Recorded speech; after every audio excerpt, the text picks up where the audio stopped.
Welcome to Chew on This, where we practice theology as a community in the reality of our messy lives.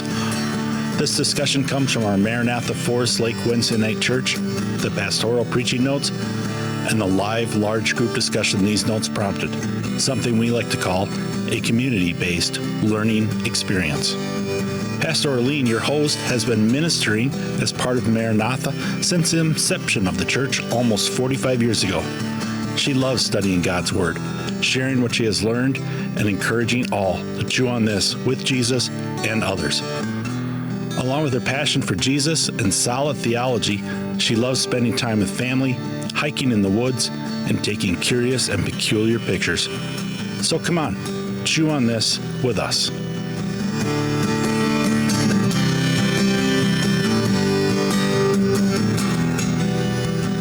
Welcome to Tuesday's Conversations edition of Chew on This. For those of you who joined us Monday, we are continuing our conversation with John and Diane and my favorite husband.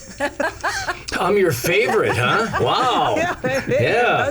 And got some questions about that. I could be referred to as your first husband, I guess which has all other kinds of implications as well. Yeah. We'll go with that. So current husband, but and favorite.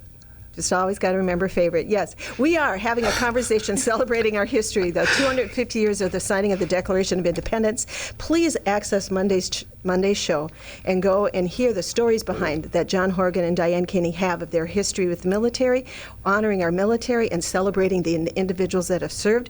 And then today we're going to have a little bit more Q&A. I want to let you know I am Pastor Orlean Hasseltine, one of the executive pastors here.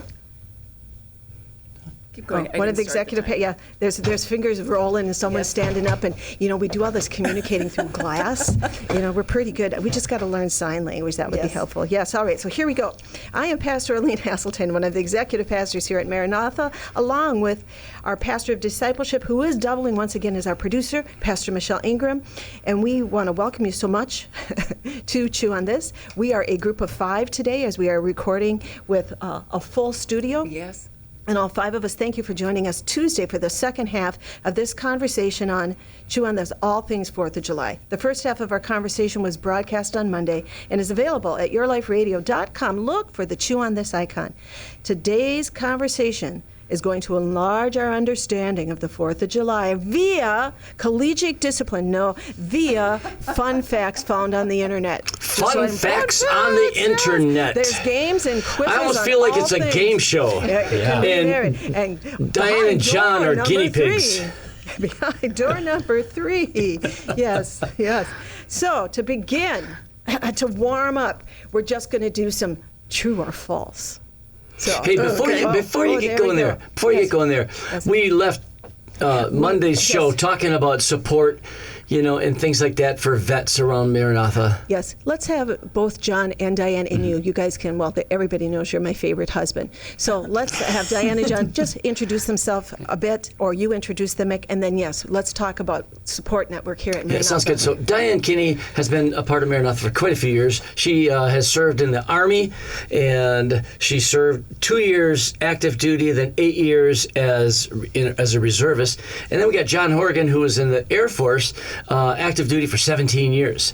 And so Monday's show would give you a really good background. If you turn it in, go back and watch it, it'll fill you in on who these guys are. You have to listen to it. If you watch it, there's nothing there. So. True. Yeah. It's a podcast. That's right. You got to listen to it. Yes. Anyway, you'll get filled in on a lot of history of them, military service, etc. Because we spent the whole time talking about how grateful we are for our military here in America. 250 years we are celebrating, and it's not necessarily because of our politicians, but it is because of our military. Mm-hmm. Anyway, so we talked about that. But then we talked about the extreme difficulty we have talking this morning. The extreme difficulty that oftentimes service people come home with, trying to readjust and that kind of thing. And then John or Diane, you guys told me this amazing statistic of how many service people commit suicide every day in the United States. What was that number? It was 22 a day. 22 a day. That is huge. That's just wrong. And so I know that, Diane, you have a ministry that ministers to vets. Yes, I do. Tell us about it. Well, it's a 24-hour call line. Give the number or not? Oh, if you want to, go ahead. Okay. It's 651-283-8459. And basically, we recognize that as we get out of the service, whether we've been deployed or not, we think different than civilians. And a lot of times, the civilian world does not match our military mindset anymore. And a civilian will say or do something that just is normal to them, and to us, it sets off alarms, and we're like, what the heck? And then oftentimes, especially the guys that have been deployed, guys and gals, they can't get back into the civilian mindset, and they no longer feel like they belong. And so that's what this line is all about. And plus, we do it from the Bible. It's a biblical ministry, and we do Bible studies. We'll meet one-on-one or in a group with you. That's fantastic. And so at church here, we have had in the past, and I think it's reoccurring once in a while. I'm not sure. You guys would know better than me, actually. Do we have a current Bible study for vets? We do not at this point. At this point in time, right now, Yeah. okay. But any vet here that just asked around, he's going to find, or she, they're going to find support because of Absolutely. what you guys are, who you are, what you do, what you've done around here in the past. You come into the building, or you contact us with all of the different things you can find on social media, and we will give you a connection. Because Boy. that's what we do here. This is what it is. We walk through life together. So. Yes, and with that horrible statistic, I just wanted us to make mention that you will find support here. Yes. We are real people, Yes. imperfect, living in a real world where stuff happens, worshiping a real God. Yes. You know, I mean, that is really kind of who Maranatha is. We know how to do messy. Yes. We deal with it. Yep. You know? And once, with the veteran community, once they do get a hold of God, things do start coming into place. I mean, they're never going to start thinking like a civilian, but things start making sense. It's really good stuff. Okay, so what do we have here for the 250th anniversary, the history of America? Oh, all kinds of fun things. So, this first one's a primer. It'll kind of get the pump going, kind of get in your brain, start back in the thing, all right? And these are, some of them you may know part of it. I think you know parts of all of them, but there might be just a little twist. Here's the first one. Number one, true or false? The Declaration of Independence was not signed on July 4th. Is that true or false? True. That's true. It was not. That is true. That is true. Anybody want to take a stab at what date they signed it? Was it 79? No, it was actually, I'll read the Was it the answer. 6th? While July 4th is celebrated as Independence Day, Yep. most of the signers of the Declaration of Independence were not there, so it was completed pen to paper on August 2nd, 1776. Okay. August. I thought it took a couple of years for them to get all of the signatures. Is that correct or no? According to this piece of paper in front of me that I found on a highly trustworthy thing called the internet, that's what they say. And then Okay. formally adopted the Declaration. There's more information you could go, but we celebrate this day realizing, like everything else, there's process behind all that we do. Yes. Yeah. All right. Well, Go ahead, John. so there's that famous painting of the signing of the Declaration where they have all the founding fathers there. That did not happen, by the way. Right, it didn't. Yeah. So that's just a visualization. Yes. Yeah. Every once in a while, I run Beautifully into people who will, come up to me as a pastor and they go, "I can't believe you celebrate Jesus' birthday on December 25th. His birthday wasn't December 25th." And I know right away, instantly, I'm talking to an idiot. It's not even worth the time. It's like, my gosh, get over it. Celebrating his birth. Exactly. We're celebrating And his we're going birth. to do this yes. We're going to do it as a community, and this is when we pick, especially here in Minnesota, because it's accompanied by tons of snow. It's just so appropriate. Yes. All righty. Here's another one, true or false. Betsy Ross sewed the first American flag. I'm going to say true. I'm going to say false with a previat. I'm going to say true. Okay. While Betsy Ross is often credited with sewing the first flag, and her grandson started to popularize the story in the 1870s, there's no historical evidence that it was the quote-unquote So we first. don't know. So once again, we are honoring the history of it, who she was, one of the first, if we need to clarify it that way. But, So the Betsy Ross flag is misnamed, potentially? we don't know. Because her That's son is no interesting. longer here. Well, I would hope not, because he'd be like 300 years old or something. Hey, modern science, I tell you. Yeah. So it could or not. I mean, these are just wonderful. You can use this to stump your friends during your 4th of July celebrations, which in our house requires air conditioning and leave us alone. No, just kidding. Okay. No shooting at skunks at 3 o'clock in the morning. Well, That's right. if it is a rabbit skunk, it's got to go. Yes. All right. True or false? 2 former presidents died on the same day. True. Yeah, you guys all got that. Yeah. And that is a July creepy, 4th. creepy, Yeah. crazy Jefferson story. and Adams. Adams. Yeah. It was John Adams and Thomas Jefferson. yeah. The second and third presidents. Yeah. Who argued and you talk about What two year polar was that? I opposites. don't remember what They year. died on July 4th, 1826. Okay. And I think John Adams died on this bench that I was sitting on years ago. I was in the White House, off just a side chamber, and I'm sitting there, and the guy, Mr. That guy. I know who you mean. Yep. God, I just went blank on his name. You went on a tour Ken with him. went on tour with the guy. He's Mr. History.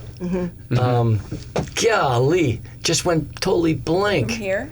No, No, national. He's written the Barton. book, Barton. David Barton. Yep. So I'm in a small group with David Barton, getting a tour of the White House and all the different significance historically.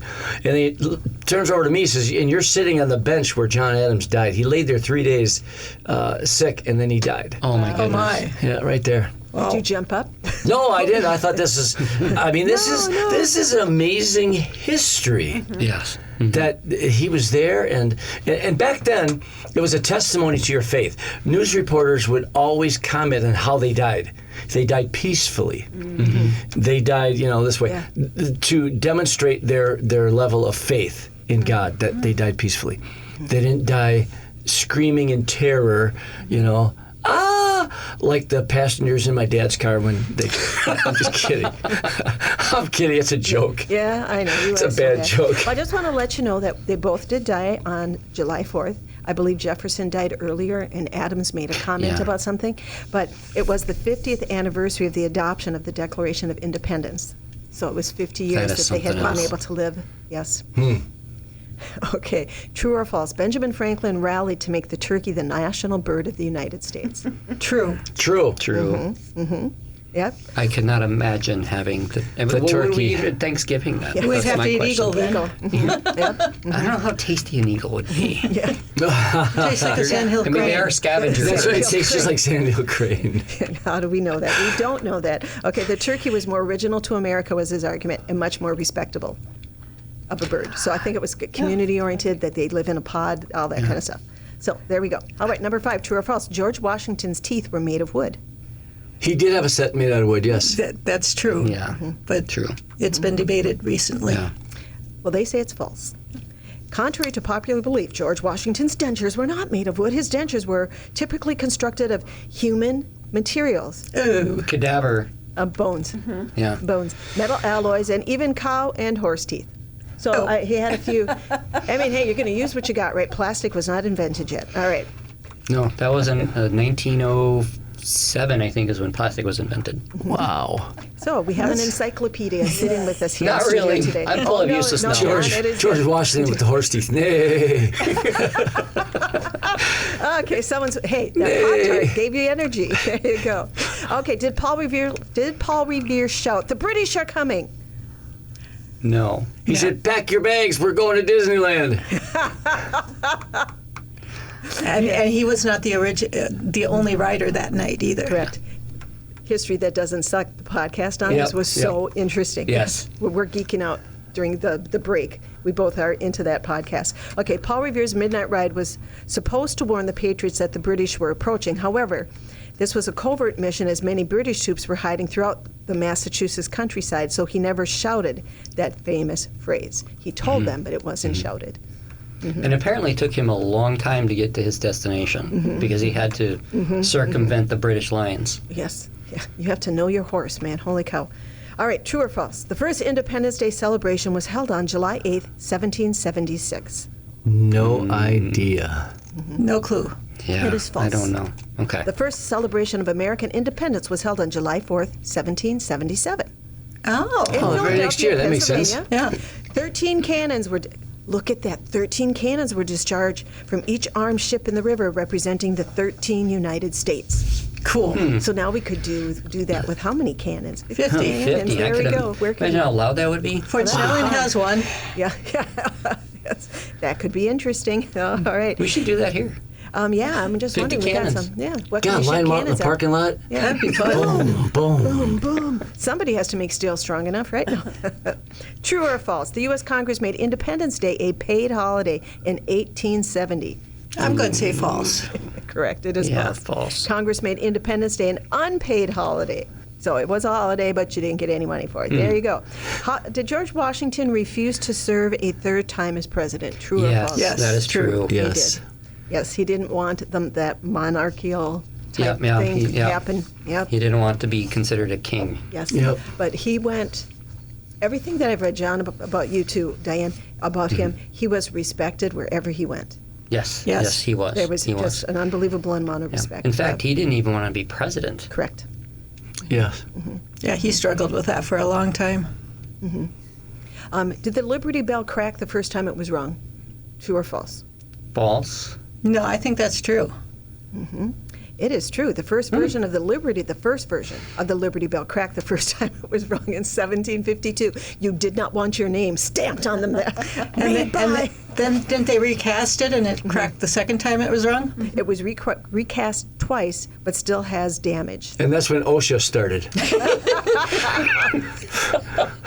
All right. Okay, here's another one. Did George Washington ever live in the White House? True or yes or no? No. No. Yep, true. He never lived in the White House. While he selected the site and oversaw the construction, he never lived in it. John Adams moved into the house in 1801. And Have- ever since then, it's been the home of every Have president. any of you ever been to his home, Mount Vernon? Yes. No. Have you? It's It pretty is cool, isn't it? amazing. It is amazing. It really is. And then to go to the church where he used to go to attend church, I did not. and we you did see not his go little there. booth box, the first That used to family, be, yep, yep. which they used to do back then. Yeah, it's pretty cool. That's my next time in D.C. trip. Small little church, still there. That's amazing. Cool. Yeah. And now there's a summer vacation trip. So that Yeah. didn't get burnt when the British attacked? No. Wow, okay. And Mount Vernon, when you go there, you're going to see he was a wealthy man. You know, the plantation and all the slaves and the things that he was running and took care of. His wife, really, because he'd be gone for years at a time. Well, his wife's family is where I think yeah. they came from. Yeah. But when you walk into these homes, like the living room or the sitting room, they're small rooms, which is, to me, amazing to me, is they're just really small. Yeah. In fact, that's like when you go to Elvis Presley's place, down in Tennessee. Same thing. Back then, he was rich. It was considered a mansion. By today's standards, most people I know live in homes bigger than what Elvis did. Yeah. That's a normal home by today's standards. Oh my gosh, yeah, crazy. It has quite the grand staircase when Yeah. you go in the front door, but other than that, especially the kitchen just looks like your kitchen. Yep. Talking about Mount Vernon or Elvis's? Elvis's house. Elvis, yeah. Yeah, we digress. Yeah. What about Prince and Michael Jackson? There you go. What Yeah. about? Yes. Yeah, okay. Yeah. Okay. The 56 members of the Second Continental Congress signed the Declaration of Independence. True or false? 56 members of the Second Continental Congress signed the Declaration of Independence. I'm going to say false. I'm going to say sure, why not? There we go. I'm going to say false because I think it was the First Continental Congress that signed it. Well, they say true. Many members of the Continental Congress started signing, this is the whole thing, they started signing it, the Declaration of Independence on August 2nd, 1776. John Hancock's signature was in the middle, as we all know. And other delegates signed by state delegations. So there's a process there. That could be an interesting study. I will not verify whether these facts are true or false.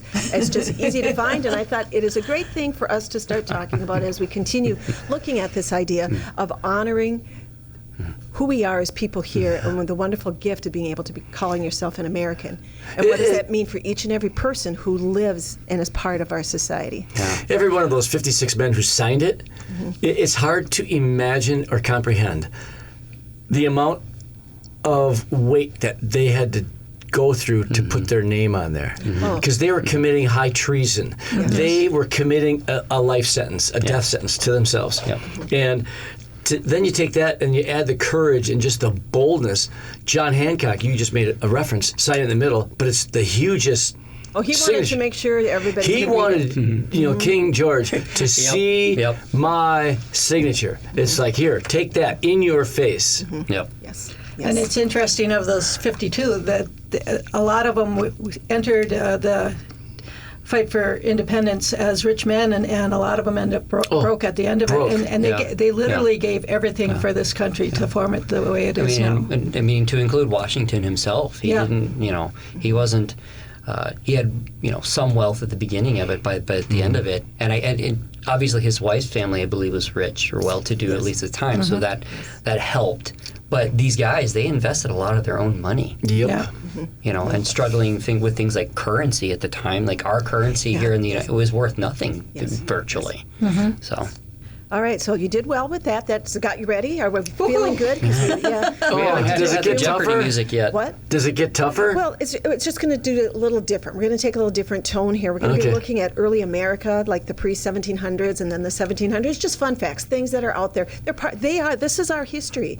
This is us. So this should be part of things we kind of know about. Maybe if you go do. You can do it at Applebee's and stuff. Trivia night. Maybe this would be a great trivia night questions, if you would like them, Orlean at realchurch.org. I'll tell you the handy dandy little place I went Sit and found around the them. dinner table and talk about it with your family. Yeah.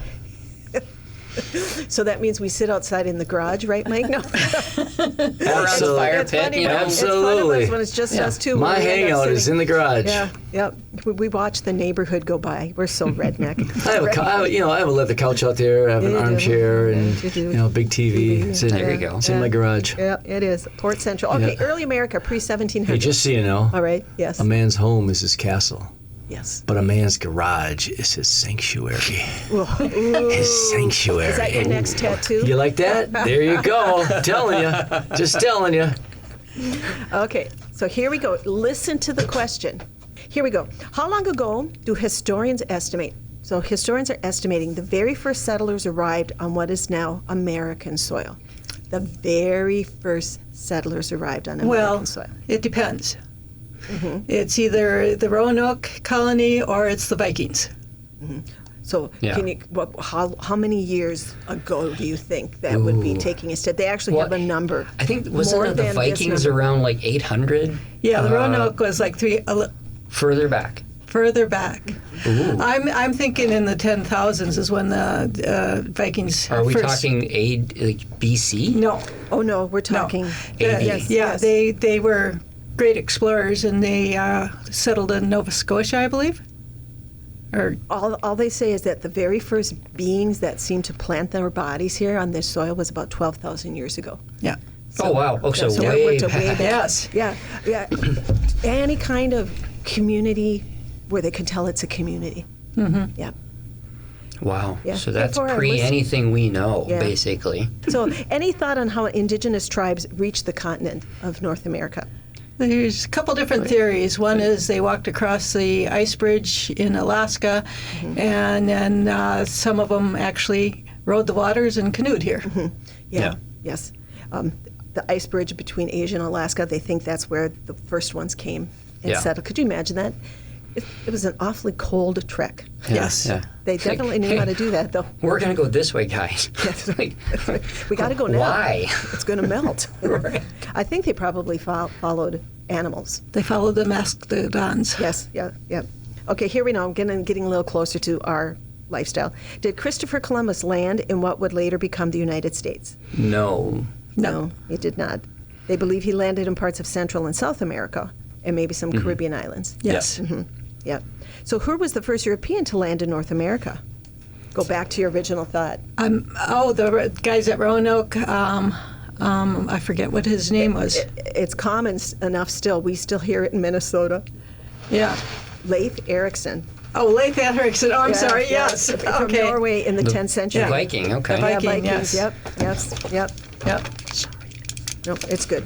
Who was the first European to land in North America? Okay, we already did that one. Sorry. Yep. What was the oldest European founded city in the United States? That was in New Orleans, I think. Close. Or Florida. It's in Florida. St. James. Yep. Let's see. St. Augustine. St. Augustine. Okay. Okay, you were on track. Boy, Diane, what a memory. 1565, Don Pedro Menendez of Spain came and landed. There is, it's an excellent book. I can't remember the title. It's a big one. It's kind of hard because it's so detailed. But talk about the mess and how hard it was to get on the actual land mass, all of the trees and the brush, and just getting their bodies to a place. There was no open land. There wasn't like this great big beach or anything. They had to go through all kinds of weeds and trees when they first landed in Florida. Really? Yeah. Yes. Oh, Well, yes. have you ever considered... Wait a second. We got to take a break because we were so distracted. Yeah. Thank you. Such great discussion and content makes you want to dig in even more to the Word. We'll get right back to it shortly. In the meantime, here's more information about the church and where to find this show and many others like it. Maranatha has campuses in Forest Lake, Minnesota, and Chisago Lakes, Minnesota. We have been serving our communities for decades, well over 40 years of loving God and loving people. Enjoy what you're hearing here? Visit yourliferadio.com for links to our other radio shows. We would love to have you join us at one of our Maranatha campuses. Visit yourliferadio.com for links to both of our campuses for more detailed information. Now, back to Chew on This. There we go. All righty, so we can hear our headphones being put on. Yeah. All right. Why did the Pilgrims come to America, everybody? Freedom of religion. Yes. Yep.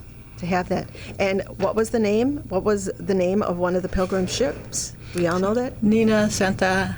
No, that was Pinta. Columbus. That was Columbus. Okay, the Pilgrim ship had a name. The first one here. Oh, my goodness. It starts with Mayflower. There you go. Man, way to go.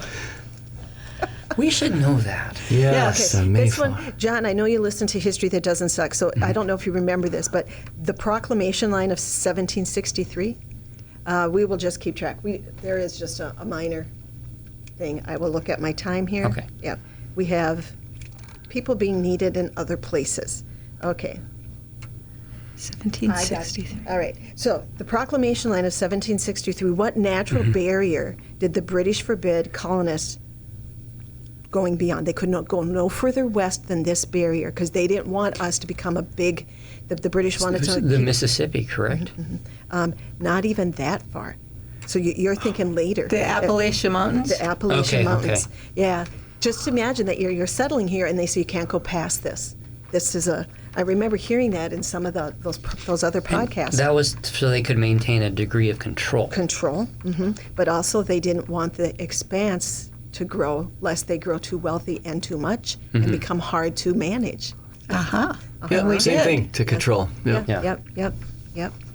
The first permanent, I'm going to ask this one to my husband. Hey, Mick, the first permanent English settlement in America. My house.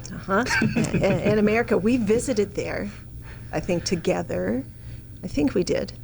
It's a man's name to start with the name, and it's in Virginia. It was done in 1607. The first permanent English settlement. Anybody?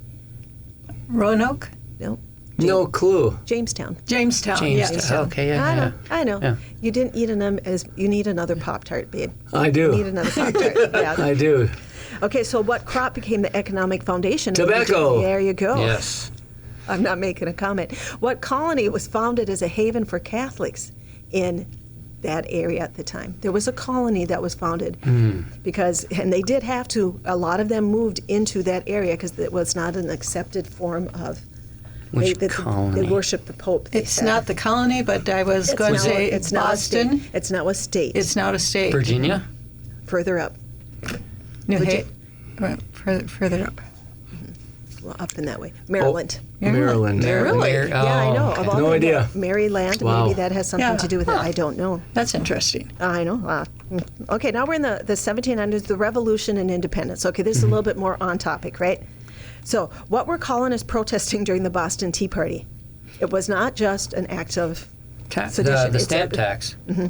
taxation without representation. Representation, Tax, yeah. And literally, in order to do anything, you would have to pay to get that stamp on things. Yeah, And it was on like crazy. paper products and things like that too, which were immensely important at the time for communication. And it's like a 1 or 2% tax or something like that. Imagine if we had the same attitude today. Yeah, Would be drinking a lot of tea. I do. Well, we wouldn't be drinking any tea. We'd be dumping a lot of stuff. Yeah. Matter of fact, that's why coffee is the chosen American beverage instead of tea. Yes. Yes, most definitely. From that day. From that From day, that you day, bet. yep. Oh, you bet. And I understand Coffee why. is a protest drink. What a rebellious group. Right. Yes. And look where it brought us. Yes. Caribou and Starbucks. There we go. Okay. How many original colonies were there? 13. And who invented bifocals? Benjamin Franklin. He did. Yep. All right. The first capital of the United States? Philadelphia. No. Oh. The Oh, I first know one. this. Big. Lots of gangs. It was not D.C. The stories of it. New York. Yeah, New York, yeah. The Yeah. historical gangs, yeah. Some of the history of how those gangs formed and how they made boroughs and all of that, fascinating. You talk That about is a fascinating. city birthing and growing too fast. Yep. Yeah. That was it. Yep, yep.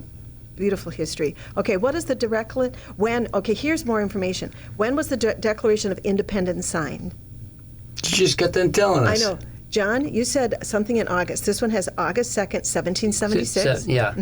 And it was adopted on July 4th, but most delegates signed on August 2nd. So it had to go from there. People had to come in and sign it as they were Well, in and it there. was being moved around the country at the time too. Okay, that would make sense. Yeah. And who was the principal author of it? Thomas Jefferson. Thomas Jefferson. Yep. Okay, what was the first battle of the American Revolution? Oh, It was in, Concord. Yeah. yeah, the Battle of Lexington and Lexington. Concord. Yep. Yes. Where the shot that was fired heard round the world. Yes. It's a little bridge. literally. There's a little bridge there in the monument, and this little stream, river kind of thing going by. I've been there. and the British expected it to be an easy win. Yeah. Because these are just Boy, were they colonists. wrong. Yeah. Well, the idea for self-rule Yep. and not Yes. have a monarch, yeah. Yep. So who was the commander of that Continental Army? George Washington. And Diane, you brought this up, I believe, in yesterday's show or earlier today in this show before our station break. What was the first document to govern the United States before the Constitution? I think you said it. I did. Yeah. The Articles of Incorporation. No, Confederation. So maybe it was you, yeah. John. The Articles Yeah, of which Confederation. was based on the Magna Carta. Yes, Yeah. yes. And all of the connections. There is a new book out. World Magazine did a whole spread on all the different patriotic books that are out now. And there is one that goes back and makes the connection between that. I turned that phone off. There you go. Diane, it's your turn. John, do you feel lonely? We're the only two that haven't been paged or Yeah, needed for well, my an phone is emergency. off, so they there can we go. page me all they Okay, like. okay, that's right. Yeah. I'm 100% sure I I turned am that out off. of pocket, so Oh, anybody know the treaty, the name of the treaty that officially ended the American Revolution? Oh, It was done overseas. And- signed in France, correct? Yeah, it's called the Treaty of Paris. Yes. Yeah, making that wonderful connection between us and France and how they assisted us. Yeah. Which I believe Benjamin Franklin had a huge role in that, correct? Yes, he did. And all kinds of different leaders that went over there, the relationship between the two. Yep. Because the writings that they had, the things for freedom, there's different, I forgot their names, the individuals that came to the United States, they helped construct the ideas behind what Jefferson wrote. So that freedom that we were fighting for, they brought that. It is possible for this to happen. Yes. So totally interweaved in each other's belief system. Okay, how many amendments make up the Bill of Rights? I want to. 10? All right, hey. Nobody is watching me. Yes, I was watching I and am I'm like, cheating. okay. All right. It's like cheating. Yeah, I know. You know, it's been a pretty decent podcast. Yeah, we're getting through all these things here. Because Michelle, I'm gonna have to ask you again. Is this the first half of Tuesday or the second second half of Tuesday. Second half of Tuesday. Yes. I have markers. Second half of Tuesday. And I always forget right at the end here. All right, so we're in the second half. We're getting down the. Hey, we do this well together Yes, because we she's do. always waiting for me to ask, where are we? I'm lost. We do the same okay. thing, yes. Which historic documents begin with "We the People"? The preamble of the Constitution. Yeah, there you go. job. All right. Okay. Here's one. The 1794 rebellion tested the authority of the new federal government over taxation. What was the name of it?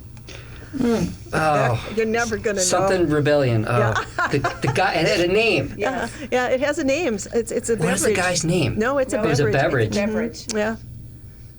It's called the Whiskey Rebellion. Whiskey okay, I'm yes, assuming yes. there's some great history Yes. with that. Yes, great history with that. Yes. All right, let's see. There's one of these has strange facts from U.S. history you may not know about. All right, I don't want to spend the time looking at that one. I marked this one up. There's a lot. There's 100 different facts made from, this is great, a junior high school teacher came up with Okay. all these facts, wanting... Are you smarter than a fifth grader? This was, yeah. Sadly, a lot of people aren't. Yes. Okay. Let's see. Who was the president that purchased the Louisiana Territory from France? And it would be the president that they loved, and they were interwoven with. I just said his name a few minutes Jefferson? ago. Yeah, Jefferson in 1803. That's what I was going to say. So, knowing that they needed that money to continue creating a constitutional monarchy, and then going to the structure they have now in France, but they needed the money, so they sold it, and that's We where got it that for a went. bargain, from what I remember. Yeah. I think it was all considered, well, a bargain for income, but not a bargain for the indigenous people. Right. Did you know that Governor Sibley here in Minnesota, when he was here, and Minnesota was just becoming a state or was a state, he went back to Washington and he told them that we need to grandfather in our statehood for 100 years. And then after that, we need to give it back to the indigenous people that taught us how to survive out here with the beaver hats and all that kind, teach them how to hunt beaver, how to learn how to survive in the wilderness. Honestly, he was serious, and they laughed him out. Could you imagine what would have Wow. happened if that would have been? We would have been a different country. It would have been just, it's hard Different to imagine. state, yeah. Well, what we know now would have been forced into more brains back in the day. There were individuals that knew, but it would have been an intriguing Yeah. fantasy, I definitely. suppose, to see how in the world that would have Absolutely. played. Well, just the respect being paid where respect was due. Yes. Okay. The things you remember. The opening shots of the American Revolution were fired at Lexington and Concord in what state? Massachusetts. Yeah. Okay. Independence Hall in Philadelphia is the site where what was signed? Declaration, Declaration of of Independence. And the Constitution was written there as well. Yes. Yes. Okay. The Battle of Saratoga did what during the American Revolution? Oh, yeah, you're all going to know this. I thought, boy, this teacher is really making sure these kids know It brought things. these cannons. It was all about cannons. Yeah. It was a defined. It was the turning point in the war. Yeah. Boy, you guys are, all of you are smart. You all get a free Pop-Tart when you're done. You know, a couple of years ago, I rode my motorcycle across that river on the Saratoga. Yeah, they have a rope type ferry type situation. yes, So yes. Oh, very I was cool. on my motorcycle through there. Came into the town of Saratoga. Wow. Right now, they're famous for making pencils. Yes. Hey, They are. pencil's a good No, thing. Ticonderoga. Say it again. Ticonderoga. Ticonderoga. That's right. Ticonderoga. There we go. All right. Okay, the British defeat at Yorktown, Virginia by George Washington's troops signaled what? The end of what? I will add the word, the end of what? The end of the Civil War, Revolutionary War? Yeah, the end of the war. That was the last battle, and it signaled that it was going to stop. They weren't going to be able to reach their objective. All right, so now I'm going to just share some vocabulary with you. I know you all love to read the dictionary and see what you know. What in the world is a tariff? What is a tariff? It's like a tax On what? on goods coming into the country. Yep. You get an 8 on your test, I tell you. Okay, if we're ever going to go do, I said it earlier, compete, Trivia. trivia. Diane's on my team. Okay. Because I can read the questions, but yeah, I can't even remember what we said 10 minutes ago. All right, a protective tariff is a tax placed on goods from another country to what? To here, to the United States. To protect the home industry. They put a tax there to protect our home industry. We've had this conversations going on in our country currently. Sectionalism is what? When you go to a furniture store, Yes, and you're going to buy a couch. Yes, it is. And you know what? It's showing who And you're you're going loyal to buy a to. couch. It's when you have a strong sense of loyalty to a state or a section instead of the whole country. So Right, as right. you read through American history, you're going to hear people being accused of which was a sectionalism. big part of the attitude of early Americans was yes. like I'm a Virginian, I'm a this is- Bostonian, or whatever, This or is my Massachusetts. country. Yeah, Yeah. Where we are a mass of countries connected to one Yep. another that we would call states, because the word state was used to identify countries over in Europe. So, Yep. yes, manifest destiny is what you hear it when you read American history. You hear this word a lot. Say the word again. Yeah. Manifest destiny. It is the belief that the United States should own all of the Land, land. Yep, the land from where to where? coast to coast. Coast to coast. Sea You got to it. shining sea. Yeah, you got it. Yep, yep. Okay, what is a representative government? They're elected by the people. Yeah, there you go. See, By the see people, some- for the people. But yeah, there we go. We are only on piece of information number 22, and there are 100 facts here. Let's go. There we go. Some of them I crossed out because nobody's going to want to answer them. Okay. So, a republic is a nation. A republic is a nation in which voters choose what to govern them. President or well, Congress. All their Their leaders. yeah. representatives, their leaders. Representatives, yep. Oh, the House of Burgesses was what? House of Burgesses. That's how it's B-U-R-G-E-S. Burgess. Burgess. Yeah, Burgess. House of Burgess. Well, there's 3 S's in it. I know, Burgess. Burgesses. Burgesses. Burgesses. I like the House of Burgess was the first representative assembly in the New World. So we don't see that as Oh. much, but it was the first organizational structure for law. Okay. According to And based my very entertainment. heavily upon what they had in England, In right? Yes, England, oh, yep. of course. That's all that was known. And then as France came in, looking at some of that stuff too. Yeah. 3 branches of government are, this one should be easy. Everyone should get this one. Executive, Legislative, and judicial. and judicial. There you go. Yep. So what are checks and balances? Because it's related to that, right? Right. It's that the executive cannot make a rule that goes against the other 2 branches, and vice versa. The Yep. separate but equal Yep. principle. Yep. Check or control the actions of other branches. It's in the Constitution. This checks and balances is how we operate, and it keeps us from going down a place nobody wants to stay. And this is why we are celebrating 250 years of the Declaration of Independence. Yep. All right. So who wants to take a stab at defining free enterprise? I can have a lemonade stand at the end of my driveway.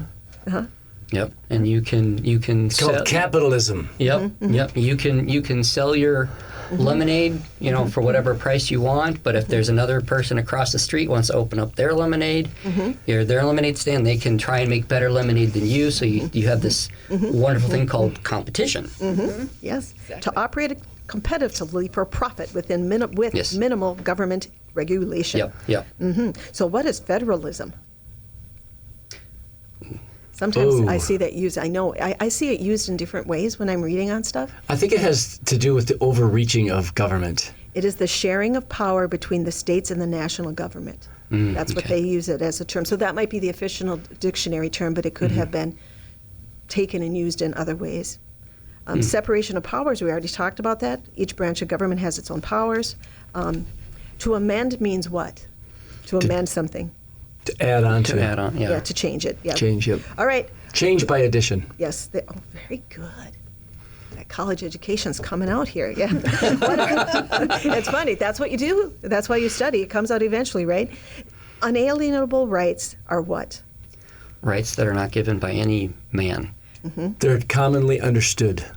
They're given by God. Yeah. Life, liberty, and the pursuit of happiness are some of those rights. Rights that cannot be given up, taken away, or transferred. So what in the world is tyranny?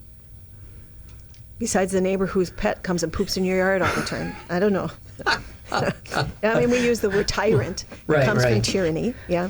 You'd be ruling the people without regard to the people. Right. Cruel and unjust.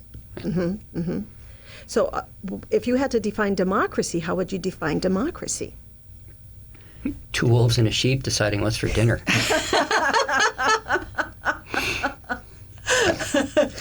John, that's bad. That's good. I think it's lamb chops. Just guessing. It's a form of government that is run for and by the people, giving people the supreme power. Yeah, I love this. This is actual curriculum from an 8th grade class. I just love it. Ratify means to Endorse. Approve. by Approve, a vote. yeah. Yes, it's a vote. So, when you hear the word civil disobedience, what do you think it means? Because It's people have different. It's basically definitions. to be able to stand up against the ruling power and say, no, I'm not going to do this.